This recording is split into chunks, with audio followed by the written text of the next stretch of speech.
Hi everyone, this is Nightbird with a reading for the collective. Today I'm doing the Cancer Solar Return reading. Happy birthday, Cancer. I know we are halfway through Cancer season, but this still relevant. So this message is for anyone listening, but can be especially applicable to people who have Cancer as their sun, their moon, their rising, or their Venus signs.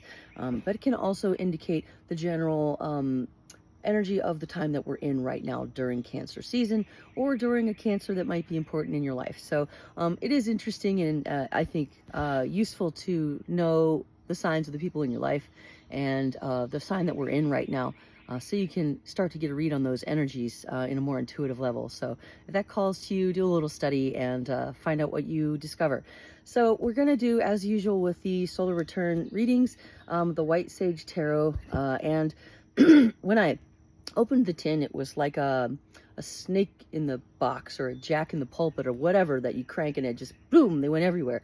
And so the cards that were laying face up, I'm going to show them to you. I'm going to put them back in and we're going to shuffle. So we have the Five of Wands, and the Nine of Wands. Both of those can be cards of clashes and struggles. We have the Six of Pentacles and evening out. In the material world, a give and take, achieving a balance on some aspect of your material life. And we have the Magician underneath that. So that's great. So some of you have been really evening out your lives with people you may have been in conflict with in a deft and masterful way, like a magician. So we also had the Two of Swords with the Hangman. So there's been some kind of a situation where you weren't wanting to make a decision, or there were two options that were neither one very palatable, or something of that nature. Can just be a crossroads or a clash of swords with another person. And the Hangman is just being on pause, seeing things from different perspective. So that can be applicable to the overall energy we're going to get out here from the reading today. We also have the Death card, which typically signifies the end of something and the beginning of something new. Here we have the tunnel of rebirth with light coming through at the end. So every death is a rebirth of some kind. And then we also had, and I love this, the King of Swords. Since we had that Two of Swords, here's the King of Swords. The Three of Wands, which is a much more positive card than the Five and the Nine, which we've already seen out there. This is a card of building a world, often with other people. The King of Swords, someone who's in command of their mentality. And with it, we have the Eight of Cups, which is a leaving behind of emotional situations that are no longer serving. So no crying over spilled tea, so to speak. So lots of energies coming out at the beginning there. Let's see if any of these cards resurface during the reading. We're going to start with the month of July. I think Cancer starts at the end of June. I'm not great on all the dates. I just kind of wishy-wash it all, guys. But we're going to start with July and end with July of next year. So I'm going to put out the months and we'll see what we get. I should have checked to see if the cards were upright, and they are. Okay, so those two came out together. We'll leave them together and we'll leave them upright. And that'll be for next month. What else have we got, Spirit? Okay, that, yes. Put these back. Take that. Take that. All right. Take that. On guard. I hope you all have been doing really well. I'm finally settled in on the land, as you see behind me. So this is the first of future readings from the land here.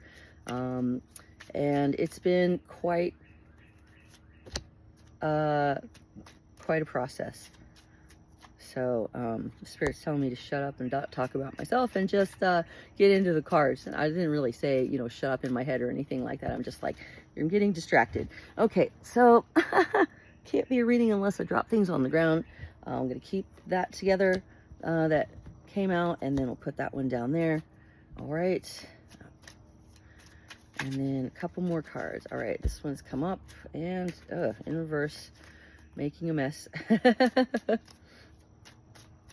All right, there we go. And there we go. All right, so let's go ahead and get into it and see what we've got coming up for Since the beginning of Cancer season and to this current time of July, we have the world. Beautiful. That's absolutely perfect for the Cancer solar return. A new world is opening to you with your new year. So for anyone listening, this is the chance to grow something new. This acorn represents the crop that someone is planting. This is wisdom gathered and put into the earth again, so something new and better can spring up. This is passing knowledge down to future generations. This is also behind it what looks like a full moon, but it's really also kind of like a cut crystal, like a thousand faceted diamond or something back there. So really this is a card of great prosperity in my energetic feeling here. I've never drawn this card in this deck, I don't think. I have a particular association with acorns for myself.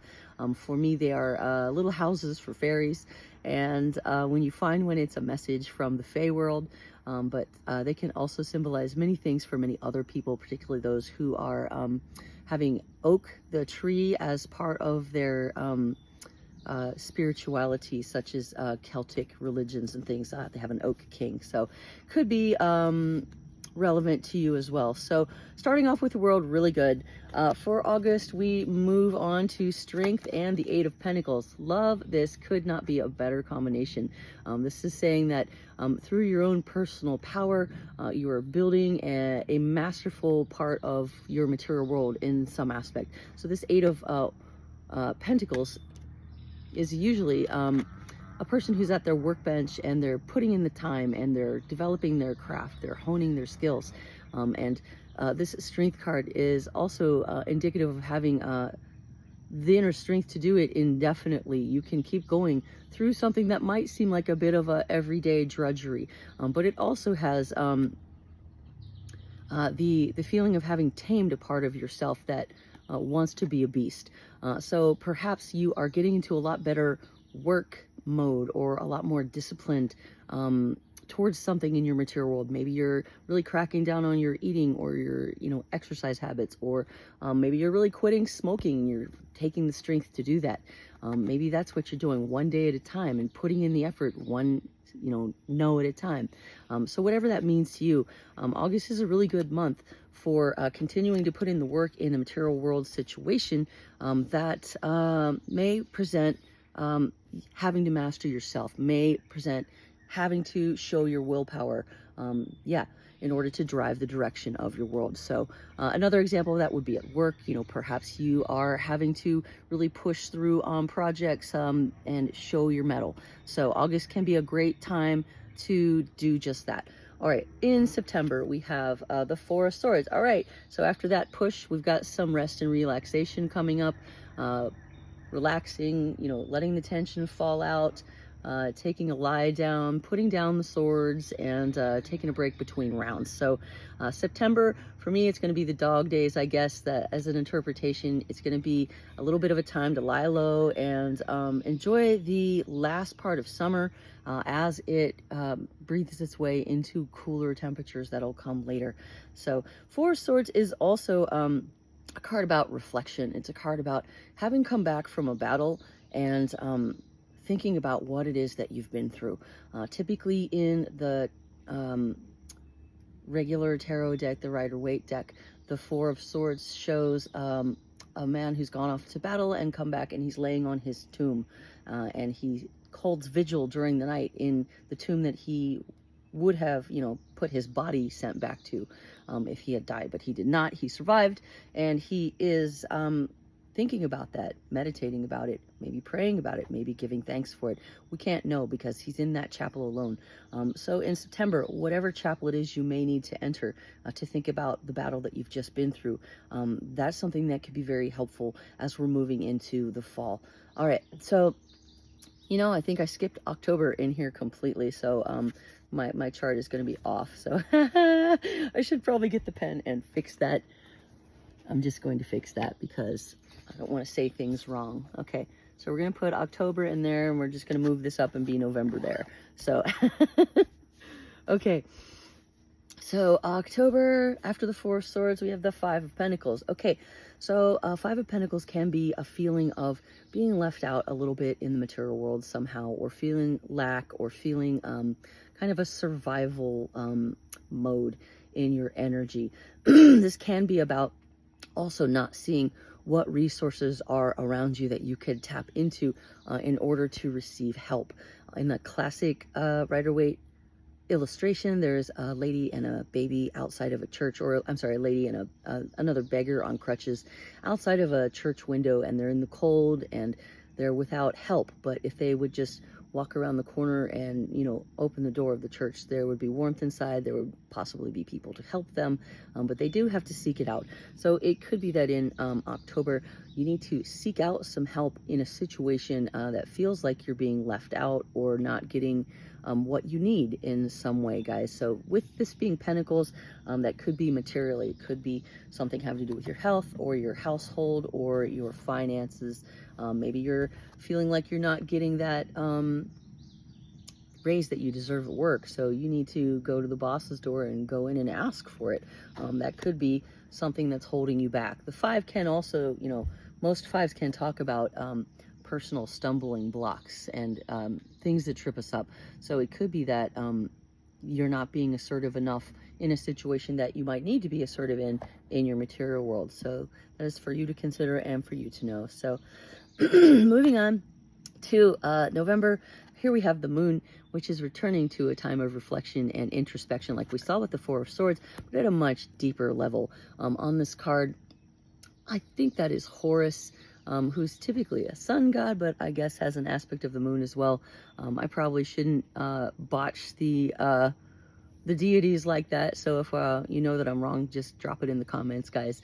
But the moon is a card that is associated with turning inward and finding out in your subconscious or in your hidden desires or in your karmic energy, any of those things, finding out what's hidden. So for example, like if we have this 5 of Pentacles situation where you needed to ask for a raise and you hadn't done it, right? If you reflected on that in the next month, it could tell you maybe you didn't do that because the other times that you've asked for a raise, you didn't get one, or you were even fired, or whatever might have happened. But the reflection part of this is looking at the situation from all of the angles, really digging into the shadow and saying, you know, what did I bring to the table in that experience that also resulted in the outcome that I received? Maybe you didn't prepare for the conversation beforehand, and you just marched in on a whim and demanded a raise, and you didn't have any facts to back up why they should give you a raise, and so maybe that's why it failed. Just one example, guys. So think about in November where it is that you could be having some kind of stumbling block or left out feeling that could be preventing you from really manifesting as much as you're capable of receiving in the material world. All right. Whew. December, we have the Queen of Cups. All right, I like this. We're shifting gears in December into a much more emotional feel, a very calm and peaceful one. The Queen of Cups is one who has reflected on their inner landscape, and it is one of beauty and serenity and friendliness. You see this otter here looking super friendly, way chill, having a cup of tea, waving high, wearing the crown really lightly. So this brings a really light-hearted note to the end of the year. Just saw 1313 on the clock. Super witchy numerology there, guys. Love it. Also indicates the moon, which we just had. So there's 13 moons per year. And right now, I think even today actually is the Capricorn full moon. So that could be relevant as well. So this Queen of Cups ending this year with someone who is feeling very satisfied with the emotions that they've been receiving and with the way life feels around them. It feels like they're in flow and at peace with the way things are going. Even if maybe, you know, the water around them could be turbulent at times, the water is not the person. It's not the otter. That serenity remains. So that's the feeling I have for you guys, Cancer, for the end of 2025. So January, moving into 2026, we have the Ace of Pentacles. Love that. Brand new opportunity in the material world, or windfall coming in, good news, fresh start, could be an announcement having to do with materials, goods, could be a windfall, an inheritance, or just it's, January and you're making a new resolution about what your world is going to look like moving forward. So beautiful. This is also aces are typically a yes answer to a question. So yeah, we're still recording. Sorry, I just got a call. So thank God it didn't stop recording. So aces can also be a yes answer to a question. So if there's a big question that has kind of haunted your entire 2025, in 2026, the material world answer to it could be potentially yes, new offer, new opportunity. Okay, in February, we have the Eight of Swords and the King of Wands that fell out together. So here's more of the swords. We've had the Four of Swords back here, and several swords that came out in the pre-shuffle. The Eight of Swords is one about our mental patterns that are keeping us stuck or in unhealthy situations or thought patterns, for example. But with this King of Wands here, the feeling is that you have the inner fire to break through that circle of swords and to free yourself from that perpetuating thought pattern or cycle or belief. In the classic deck, we see a person who is surrounded by 8 swords. And she has a blindfold on, and she's a little tied up, but not really. She could wiggle out, she could take the blindfold off, and she could just step out of the swords and make her path towards, the city. In the distance, there's a palace. But she hasn't wanted to look at it. She hasn't wanted to do the moon work and see what it is that's been holding her back in this case. So we have a lot of cards about that kind of thing in this reading. So Cancer, I feel like there's a lot of leeway for you to make incredible strides this year if you will look with great clarity on your life and on your passions, and if you can rule your passions and break your old mental patterns that have kept you stuck. Where's that rule your passions? There's the Strength card, taming the inner beast. If you can rule your passions here, got that 8 of Pentacles, doing the work, then I think your result is going to be really, really, really good. So October, November, wait a minute. October, November, December, January, that's February. All right, so March of 2026, the Two of Pentacles, perfect. So we had the Ace of Pentacles in January. In March, we've got the Two of Pentacles, which means your pentacles are multiplying, which is good. Can also mean you're juggling tasks and keeping everything afloat, keeping all the plates spinning, or that there's an investment made. Another pentacle comes to get into flow with your one pentacle. This can be a partnership. It can be 2 people working together, or a team that is in a flow like this and keeping things going. So so that is for March. Two of Pentacles can also have a bit of a flying by the seat of your pants feeling, like you're making some decisions and moving and shaking, and again you're juggling things, you're keeping the balls afloat, but it's a little bit like rocky. The waves in the background are kind of can be distracting. So maybe for March, something you're going to want to do is be able to drop back into this Queen of Cups energy that we had there in November, or December rather, where you're calm and serene within that juggling that's happening, knowing that eventually the chaos will settle and you'll have a whole different set of chaos to deal with, because nothing ever stays at rest. That's entropy. Object in motion will stay in motion, right? And we're all energy that's moving all the time. And so for us to think that we can be stagnant and just not be in motion and not change and not move is against the very nature of what we're made up of. So change and chaos is what we are. We're organized chaos in a body. It's wild, guys. So moving on to April, we have this Page of Wands in reverse. This could be a number of things. It could be an impetus that you want to make about a passion that gets like rejected or stymied. It can be a person that is blocking something that you are that you care about, that's important to you. It can also just be a person who represents a flighty energy, so to speak. The Page of Wands is an immature energy. Could be a youthful person, maybe it's a child, or a teenager, or a student, or something like that. Or it can just be someone who doesn't have a lot of experience in what it is that they want to do. So Page of Wands in reverse can maybe signify that there's a bit of a lull in your dream or your life path or your understanding of your inner fire, something of that nature. Maybe there's a spiritual blockage, even. This can be a spiritual querent. And maybe, you know, this is a time period where things are confusing and you might be seeking spiritual knowledge and not be able to perceive it.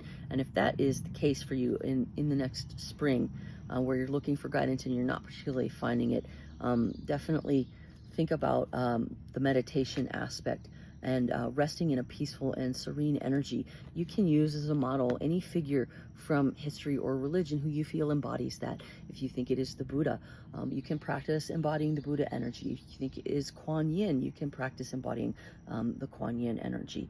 And that can perhaps help you move out of that immature spiritual feeling into one that's more grounded in your own knowledge of your spirit, because you've been in touch with it in person recently. And that's what meditation is. It's getting in touch with your own spirit in person. It's making a phone call to your soul and having a chat and letting it talk, you know, not you blah blah blah all the time, but just listening and letting your soul guide you. And that's what I think we really want to be doing in this life, because what we're taught is how to use our brain and how to use our bodies, but we're not particularly taught how to use the spiritual tools that we have at hand, one of which includes quiet contemplation and deep meditation, that Four Swords energy, which is very important in general, but apparently in this reading in particular. So, all right, so going on with May next year, we have the Knight of Pentacles, and that was also in reverse. These are all in reverse, so probably the deck was upside down, but I'm going to read them in reverse because that's how they came out. So it's looking like in the spring there's going to be some blockages. So this is April, May, June, so leading into next summer, there could be some people that are standing in your way, or there could be some aspects of yourself that need to be addressed in order for you to succeed and kind of clear the board for each month. So there's the Page of Wands that was in reverse, we already discussed. Next we have the Knight of Pentacles in reverse and the Star in reverse. So the Knight of Pentacles, slow and steady wins the race kind of energy. The fact that this is in reverse could mean that you're not able to make steady progress, not even slowly. So it could be that your pentacles come grinding to a little bit of a halt in mid-spring, or there's a roadblock of some kind. It could be a person, because this is the Knight, and Knights can represent people. This is like a mid-career kind of an energy, like 30s, 40s, someone who's had some experience. They're not the boss exactly. It's the Knight of Pentacles, you know. Still, usually the Knight of Pentacles in the classic deck is the one sitting on a horse, just looking at the pentacle, not really doing it. There's a lot of things around where it could be planting it. So this could also be a card of indecision, like you don't know what you want to plant, and so you're sitting on it. We have had another card of indecision in the pre-shuffle, which was that Hanged Man energy, which also had the Two of Swords, which is a decision. So it could be that in the spring, you're stymied by a decision and you kind of feel like the Hanged Man, and so you're a little bit blocked. If you can look ahead and you have things planned for those months, you might look and see what you have planned for that month and see if there are ways you can work around any roadblocks that might come up at that time. So in the end there, we have the Star that was in reverse, and on this card there's like a flower, or I think it's a smudge, actually it's an incense, and the smoke is curling around the star there. So this is in reverse, and it kind of tells me that the shine is a little bit dimmed. So there's been a lot of work you're going to have to put in this upcoming year. You know, we've got a lot of the smaller cards, 4, 5, 8, 8, 2, this Two of Pentacles, and then ending with these 3 reversals. So it could be that the spring is going to be a little bit of a chore, and it's going to dim your shine a little bit with the Star. But there is still the Star that is in you, and that is that spirit. So if we want to make sure that this is not the outcome we get by next June, and we want to arrive to next June with our Star upright, We want to make sure that we're following our own inner star through listening to our personal inner voice. This could be a card of not listening to yourself and not really going after what really makes you light up. And if that is what your next year is going to be like, you're going to arrive at the end of it feeling, defeated and not shining and not really being the most amazing person that you can be, which is available to you. The energy is here. We're starting off with the world. You can manifest whatever you want, but it's going to take a lot of strength, and you're going to have to put in the work. It's just what it's been saying over and over again. But we also have had a lot of appearances here of very strong supporting energies. That can be other people, or that can be coming from within yourself, particularly that Queen of Cups energy in December and that King of Wands in February, who can help to overcome things that are mental patterns that are blocking your passions. So there's a lot of opportunities here coming up for you, Cancer, in the next year to make some breakthroughs. Let's take one card here from the 3D Tarot, which is all the major arcana, and we'll see if there is one overlying energy here that can top us off with this reading. So perfect. So we have the Empress, guys. So that's that Queen of Cups energy, but raised to the nth power. The Empress is the person who can manifest things to her effortlessly. Heavy Taurus energy here. We got the sign of Venus there. It's a very divine feminine energy. So even if you identify as a masculine, this is just the energy of being magnetic and drawing to you what you need by letting it be known. Hey, I am in search of this, or hey, I'm looking to grow this. And you can plant the seeds out there and see what comes back to you. This is a person who is confident and can make those kind of actions in a gentle way, not in a disruptive way. They're just like, all right, well, I'm making my world over here. It's all good, right? And I like that we end with this card as we started off with the World card. So I feel like the energies underlying are really here for you to rise to meet all of the challenges, but there are going to be challenges this year. I will say this is one of the more hard work readings that I've done so far for the solar return. So Cancer, it might be your year to buckle down and really polish the gemstone of your life.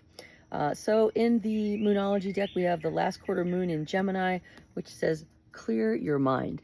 So another hit there on the meditation, which is about emptying the mind, and in some cases emptying the mind so that the monkey mind, so that other thoughts, ideas, and downloads can flow in, typically from spirit. And when I say spirit, it could mean God, it could mean ancestors, it could mean a spirit helper, a guide, a power animal, the universal energy, the collective unconscious, however you see it as. It's all the same to me. It's all the same energy, whatever terminology is used. All right. And we have, first quarter moon in Scorpio, release your blocks. All right. So again, clear your mind, release your blocks. That's what we've been talking about for the whole reading here. The Gemini, that goes with June. So we've just been through June. Clearing your mind now will be good. And then at the end of the year, we're coming back to June. So this Gemini can be a good time to revisit that. And then Scorpio is November, December. So release your blocks. That's the end of the year. So very normal time to do such a thing, right? I want to get one more oracle card, but I got to go down to the other end of the table and grab the deck. I'm just going to get one at random, and that's a good one. And there we go. And let's try these ones. All right. Let's see what we got. So we have the Power of Love activation cards, which give us food for thought, particularly concepts. On the bottom, we have ownership. You acknowledge your misdeeds and accomplishments alike. and learn to love them all as lessons. So that's the card of, I'm not perfect. I did this thing wrong, taking ownership of that. So taking ownership this year, acknowledging any mistakes can really help as we're going through this process of navigating the chaos and the blocks and our own patterns that have kept us from succeeding as much as we're able to. All right, and we have integrity. You demonstrate the truth and honesty of your soul and manifest love with your every action. So that may be a nice mantra that you want to adopt for the year. Maybe take a screenshot and write it on a post-it note or something. All right, we also have the Keepers of the Light Oracle cards. We've got a helper, more than one helper that is calling in. On the bottom of the deck, we have charity, prayer, and contemplation. Connect with heaven, ask, and ye shall receive. So another call for you to connect with your inner spirit, to connect with heaven, to enter into prayer and contemplation. This is a theme that has continued throughout this reading. So I don't know who that guy is. Okay, we're going to move on because he's not for this reading. All right. What else have we got here? Let's get another helper from the Keepers of Light. Yes. The second of the sacred self, the divine feminine. Unleash your spirit, express your gifts, and dance to the sacred rhythm of life. So another hit there on that feminine energy that we saw with the Empress to round out the reading. The sacred self wants to be acknowledged and wants to release its message of peace to you. Look at that dove coming right out of the throat chakra. This is a person that when they speak, they bring peace into the world through the very energy that they express with. So that Queen of Cups chilling out and having some tea in the chaotic stream of life, and that Empress, asking for the things that she wants and putting the seeds out there in a calm and peaceful way. This is that second honoring the sacred self by being in flow and by treating the world with kindness and gentleness rather than force or aggression. That's kind of the energies that we're getting here. All right, the last one I want to get here is from the Dream Weaver's Oracle. It's been a while since I did a reading, and this deck always brings something interesting. So it says, number 30, beyond your fears, the Weaver's dance. And we see a person in the middle there that's wearing a cougar head, and at the foot of it there's a fish and just all kinds of interesting things going on, and there are people dancing here. So beyond your fears, the Weaver's dance. So let's read this one. It is number 30. All right, the essential meaning, the negative effects of prolonged fearful thoughts, moving out of fight, flight, freeze, being courageous in spite of your fears. All right, so these could be some of the things that have kept us blocked in the material world. There's that Five of Pentacles. Maybe we've been self-sabotaging by having fearful thoughts, or by being stuck in freeze mode. And like the people outside the church, they're frozen there. They can't go in the door. And so being courageous in spite of your fears can be something that it will help the situation. So it says, beyond your fears, the Dreamweaver's dance, weaving the beautiful patterns of your life into the great weaving of all life. Fear, although a worthy self-protective emotion, engages your fight, flight, freeze response. This trauma response, which also includes submit and cry for help, is not meant to be sustained for any prolonged period. Perhaps you've experienced something in your life that has you constantly on patrol. Your brain is in survival mode, always seeking potential threats, trying to keep you safe, but also cutting you off from your connection with spirit. So here it's talking about how our hypervigilance can lead us to disconnect from spirit. It's hard to move past your fears if you've been conditioned to expect the worst. Your inquiry now is shining a light on the idea of fear, F-E-A-R, false evidence appearing real, rather than something that is actually worthy of fear. Take several deep breaths and release the catastrophe in your mind. There is nothing to worry about. Allow for what is to be what is. Now is the time to trust life, to trust yourself, and to trust the universe. Release your fears to the divine and step forward. You might feel vulnerable, maybe a bit exposed, but you will regain your confidence and sense of humor quickly. Now, dust yourself off, stop ruminating, take a media break and gaze into the field of potential that surrounds you. It's all about where your attention goes, isn't it? So where your attention goes, your energy flows, that kind of thing. Here, this person is putting their attention into the jaguar that's roaring, and that's about to gobble up a moon. So whatever that symbology might mean to you, but we've all heard the phrase, what you give your attention to is what you get more of. What you pay attention to is a universal currency. You receive in return the same, right? So that's the last message here for Cancer Soul Return. Thank you, everybody. I hope this message has been helpful. If it has, please leave a comment or like the video. Let me know you were here. I would love to hear from you all. Subscribe and turn on your notifications so you can hear when I put up a video, because I'm not doing it regularly anymore. So notification bell probably really helpful, guys. I'm going to be at Starwood next week and the Stargazer Cannabis Fest at the end of July. If anyone is going to be at those, let me know, guys. I would love to meet up and hang out for a while. So, all right, have a wonderful day. Love you all. Bye.